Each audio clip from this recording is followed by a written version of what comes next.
جب حج فرض ہو گیا 9 ہجری میں، تو آپ نے 10 ہجری میں حج فرمایا جو حجۃ الوداع ہے، اور وہ ایک بہت بڑا اجتماع تھا، اور اس میں تقریباً 1 لاکھ کے قریب لوگ وہ آپ کے ساتھ شریک ہوئے، پورے تمام قبائل سے، مختلف مضافات سے، علاقوں سے لوگ جمع ہو کر اس حج کے لیے گئے۔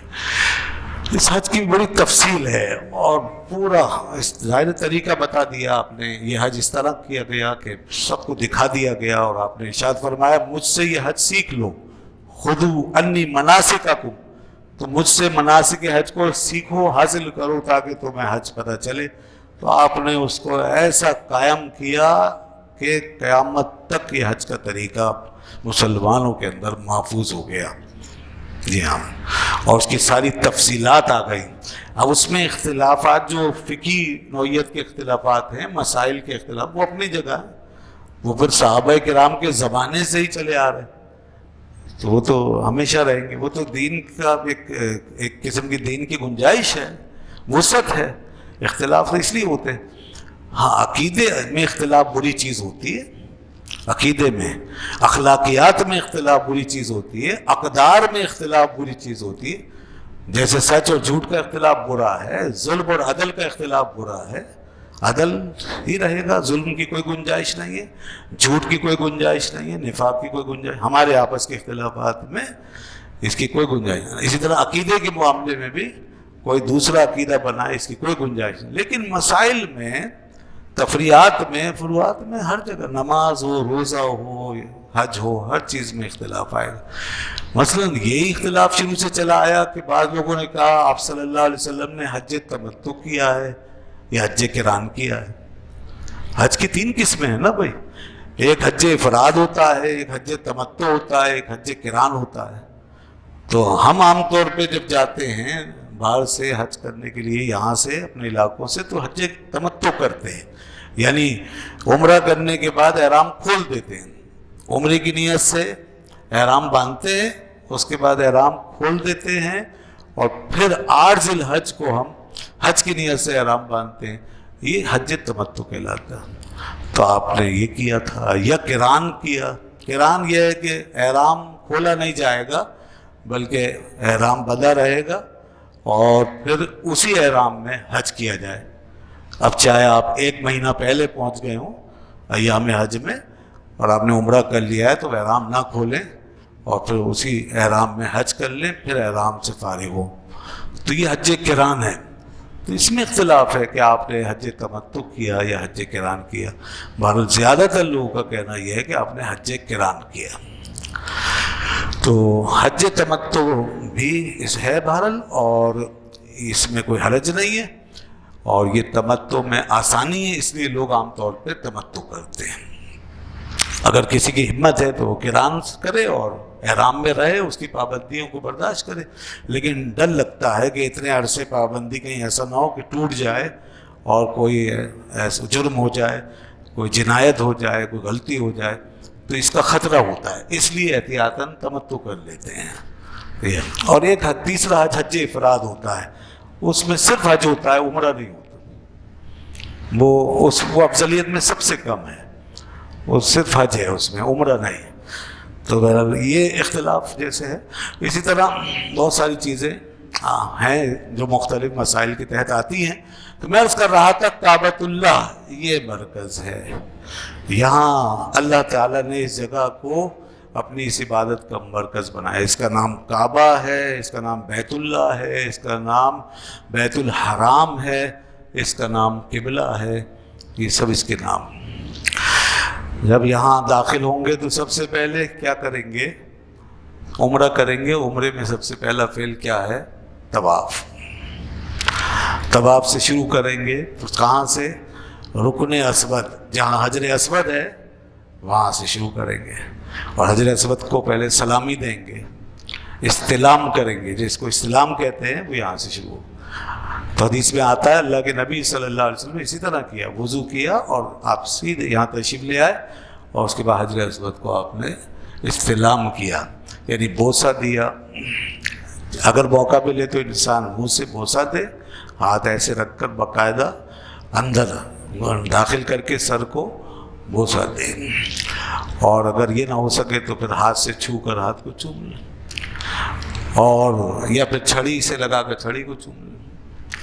اگر یہ بھی نہیں ہو سکتا تو پھر دور سے جیسے کرتے ہیں دونوں اس طرح ہاتھ کر کے ہاتھ چوم لیتے ہیں، دور سے سلام کر کے ہاتھ کو چوم لیتے ہیں۔ یہ استلام ہے، اس سے طواف شروع ہوتا ہے، اور اینٹی کلاک وائز ہم کعبے کے گرد گھومتے ہیں۔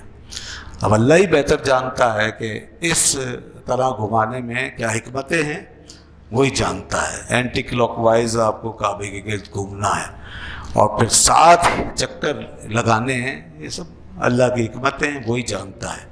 یہ عبادت ہے، عبادت کے اندر عقل تھوڑی بہت تو کام کرتی ہے، اندازوں کی حد تک، گمانوں کی حد تک، لیکن پوری کام نہیں کرتی۔ پورا فلسفہ عبادت کا اگر عقل سے سمجھ میں آنے لگے تو پھر عبادت کہاں رہے گی؟ عبادت کا مطلب یہی ہوتا ہے کہ ہم حکم کے بندے ہیں، ہم تو غلام ہیں، جیسا ہمارے مالک کو مولا نے حکم دیا ہے ہمیں وہ کرنا ہے۔ تو تمام عبادتوں کا یہی معاملہ۔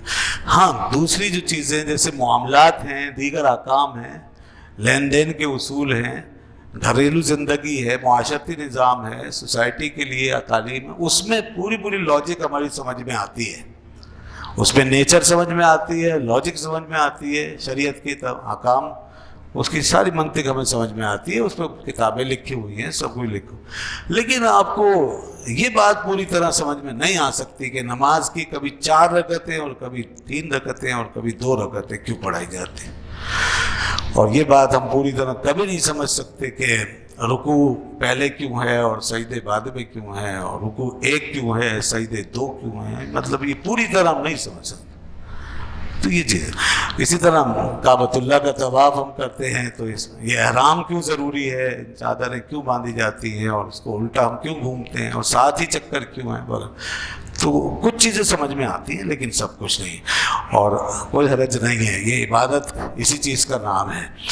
اسلام میں جب آدمی داخل ہوتا ہے تو پوری عقل اور فہم سے داخل ہو سکتا ہے، بالکل دین کی دعوت واضح ہے کہ اللہ ہے، اس پر دنیا کا ہر علم گواہ ہے، اور اسلام دین برحق ہے، اسلام سچا دین ہے، اس کے بے شمار شواہد موجود ہیں، اس میں کوئی شبہ نہیں۔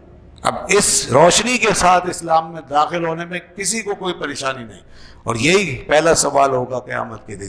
اس کے بعد دین میں داخل ہونے کے بعد اب جو عبادتوں کا فلسفہ ہے تو اس میں ضروری کیوں ہوگا کہ اب ہر بات ہماری سمجھ میں آئے، اندر آ گئے بس اب ختم بات، اب ماننا ہی ماننا ہے۔ جب ایک سسٹم کو مان لیا تو اس کی تفصیل کوئی ماننا ہے، جب اندر داخل ہو گئے تو اب اس کے بعد جو کچھ بتایا جائے اس پہ چلنا پڑے گا۔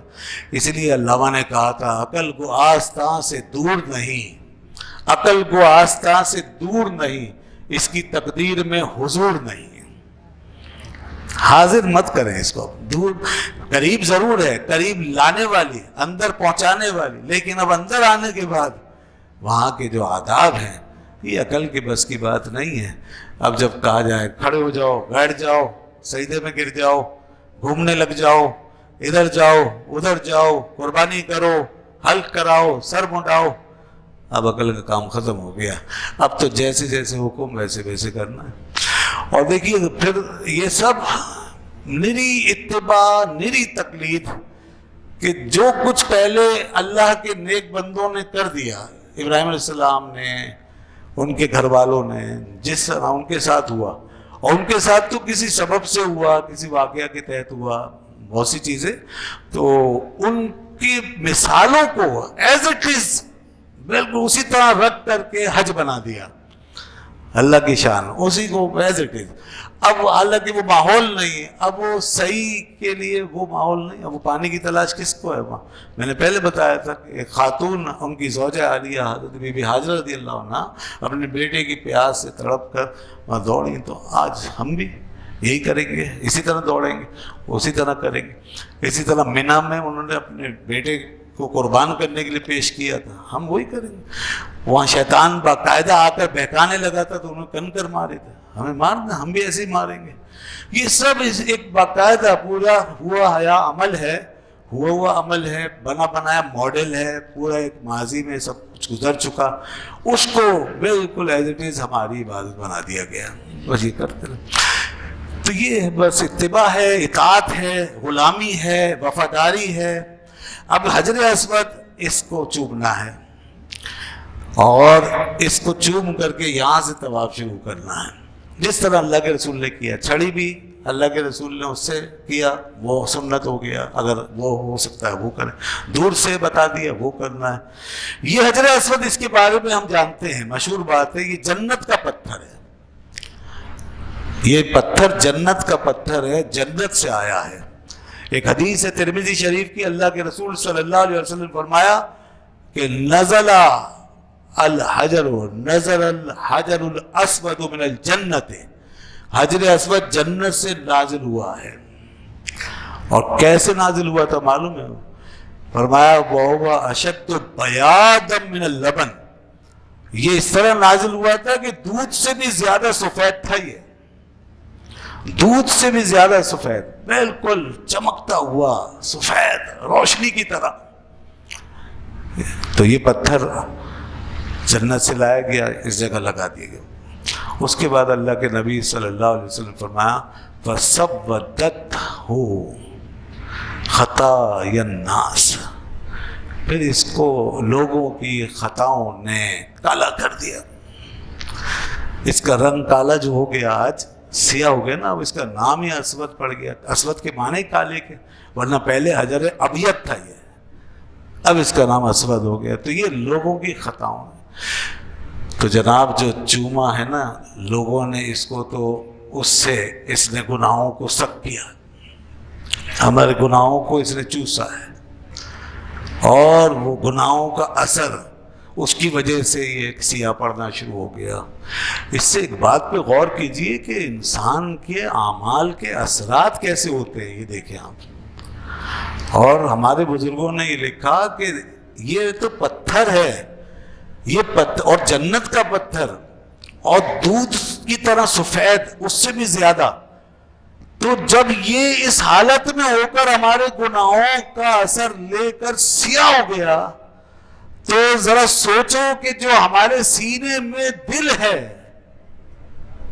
اس دل میں تو اتنی قوت بھی نہیں ہے، طاقت بھی نہیں ہے، نہ یہ جنت سے آیا ہے، نہ دودھ کی طرح سفید، تو یہ دل یہ گناہوں کا اثر لے کر کیسا ہو جاتا ہوگا؟